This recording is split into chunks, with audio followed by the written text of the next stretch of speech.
What's up guys, Tony Watson from Pro Train Basketball, and today I'm going to help you guys finish better around the basket, so let's get into it.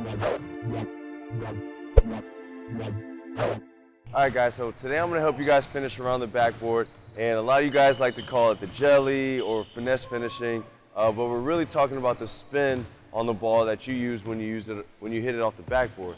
So a couple general rules that you need to remember is when you're using spin on the ball, you usually use it to avoid a defender. So if you don't need to use spin, if you're like on a fast break by yourself, don't go up there, try to spin the ball off the backboard and create some terrific shot. Just make a regular layup, get the 2 points, run back on defense and get another stop.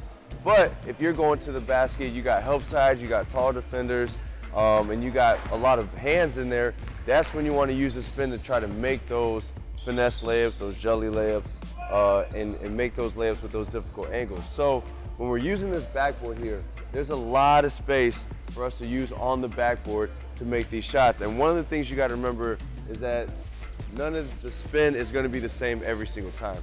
So if you're using spin on the ball one time, it could be completely different for the next occasion that you're about to use spin.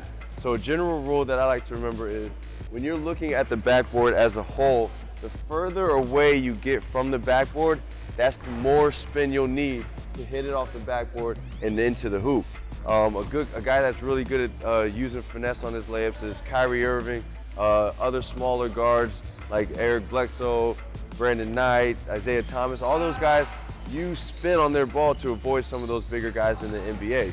So when I'm going to the basket, if I'm using my outside hand on either side, you always want to spin the ball with your thumb coming in. So for example, I'm left-handed, so I use my left hand a lot, obviously, to finish. If I'm on the left-hand side of the basket, I want to twist my thumb in to get that spin, so when it hits the backboard, it spins and goes in.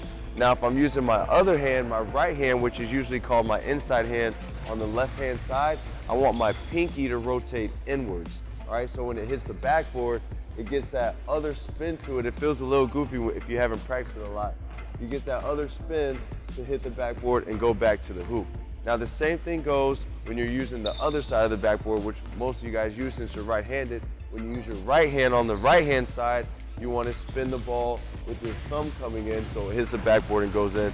But if you use your left hand, you want your left hand to twist the opposite way to have your pinky come in so it can hit the backboard and go into the hoop. But basically all you got to do is get in the gym, get nice and close, and just practice using the backboard, doing different spins, using different angles. Maybe you hit the backboard close to the hoop, maybe you hit the backboard far from the hoop, and then you just get used to doing that. And each backboard is different, each rim is different, and sometimes the ball is different as well. So you just got to get in the gym.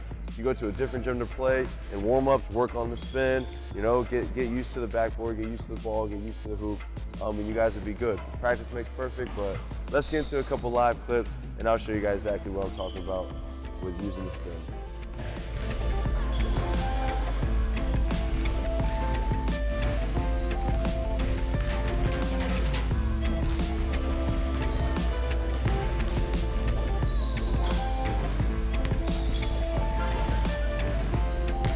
If you like this video, make sure you click the thumbs up below, and in the comments, let us know what other videos you guys want to see, and we'll be sure to bring it to you. And make sure you come back next Monday. We got a new video for you guys.